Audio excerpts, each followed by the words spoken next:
Good morning. My name is Ildy.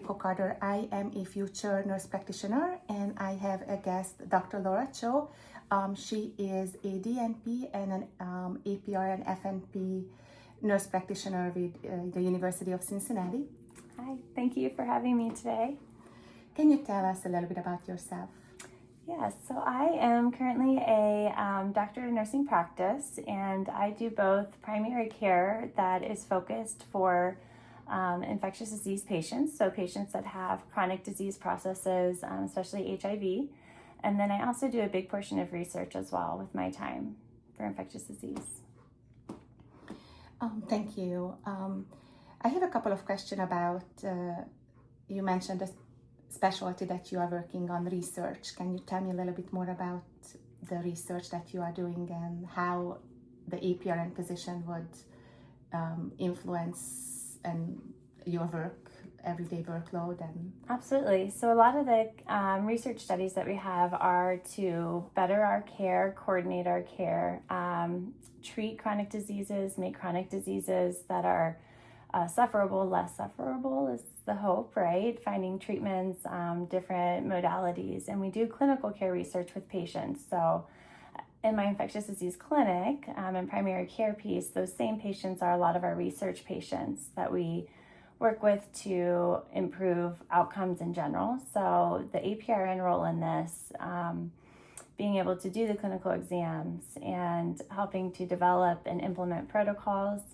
and as well as following through those studies and following those patients and monitoring if we're having those outcomes. We recently just did a study that wrapped up regarding hypertension and hyperlipidemia with HIV patients, and we used to not use statins as much because of medication interactions, but the study was actually ended early due to efficacy. So the success rate of low dose pitvastatin and giving that to patients that have HIV, living with HIV, as well as hyperlipidemia, showed significant reductions in heart attack and stroke rates. And so that's something that's actually changing guidelines nationally. And as a nurse practitioner, you can be involved in clinical research as well as your standard practice. So it's been a really neat opportunity.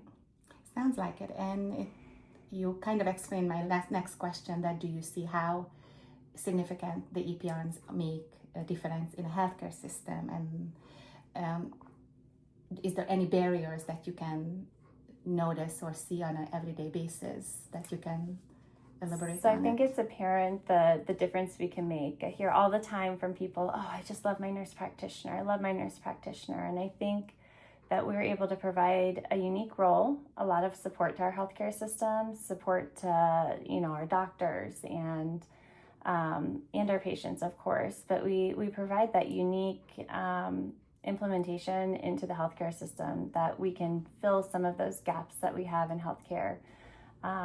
Very hands-on. Typically, the APRN, I've noticed, really puts a little more effort. I don't want to say effort, that's not probably the right term, but, into the whole person, more observance into the whole person, and truly caring for the individual, not only for their chronic healthcare need, but what else is needed, what else is going on that's really going to affect the patient.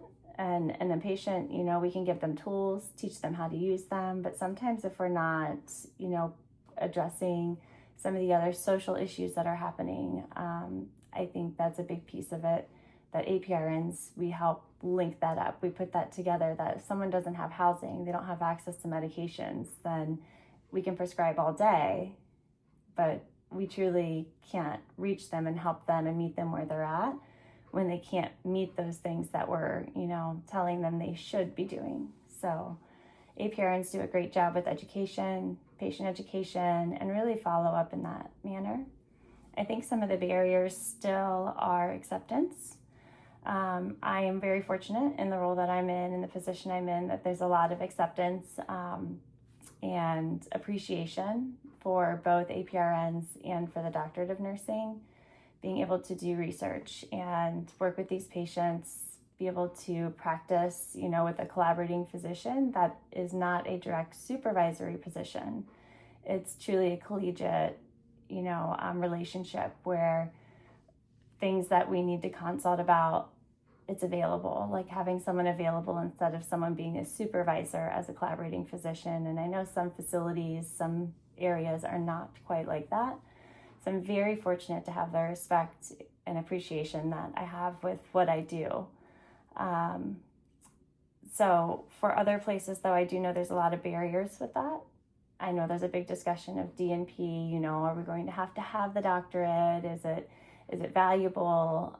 Is it essential? And I definitely think it's a valuable piece that helps us break that barrier of APRN and what we can do. But I think the skill sets and everything are really amazing. And it's just, we have to integrate ourselves in a way that we almost have to prove what we can do, and the intelligence and the caring and the skills, and we can do the training. So that's the biggest barrier, I think, is mindset for some people. Well, thanks for highlighting all the important things, especially the holistic approach to patient care, and you mentioning the couple of barriers that you see, and it's very nice to hear that you have great collaboration with your physicians and you are part of the team and not segregated or looked down a little bit because you are coming from a different educational background, getting to the patient care. Is there anything that, and you did mention a couple of things, but is there anything else that you would like to see in the future that it will changes? Like you touched on the DNP education, how important that is, that not just an APRN, but you think that might push a more acceptance if people are required to have a DNP moving forward. Is there anything else that you can think of that would help to facilitate the transition and being treated as a equal partner with the medical physicians? I think that some people, you're never going to change their mind, no matter how hard we try. But I think some changes are, just awareness. And unfortunately, we have to almost prove ourselves as not an equal, but as a collaborative, right? Like we're part of the healthcare team. We don't expect to ever be equal, with certain trainings, but we can be trained. I think it's important in our system when we look at credentialing is a big thing for us in most healthcare systems of what skills are we trained to do. Just as a physician does, they have to have certain checkoffs at certain points for new skills before that can happen. And fortunately, UC gives us that opportunity if we're interested in those skills to make that happen. I think that in the learning process, if you have interest in skills, taking skills classes at conferences is a big thing that can really help. So if you want to work in the ER and you need to learn how to do sutures, we practice a little bit in school, but not in a way that it's truly, if you had to go do it, you felt like you would be confident to do that. Mm-hmm. So I think skill practice is huge. Another big thing is, of course, EKG reading is a big one, because I feel like that's something that's very challenging, and it can be very challenging. And with technology now, we have a lot of help with that, which is good. But there are cases where we have to look at it still and have that human factor. So I think really increasing skills, though, and skills of your interest can help break some of those barriers too. And I'd love to see that be a bigger part of kind of the APRN program. It's hard for a program to be able to select those skills. Which ones do you need to know? Because every job role is going to be so different. But having the option to be able to do or learn skills or have skills clinics for skills that you're interested in, being able to select those through programs, I think would be really helpful. Thank you. Well, thank you so much for taking your time to welcome. Come and answer my questions and absolutely hear a lot of positive things about being an APRN and a DNP. So thanks, Laura. And I wish you the best of luck. Thank you. Take care.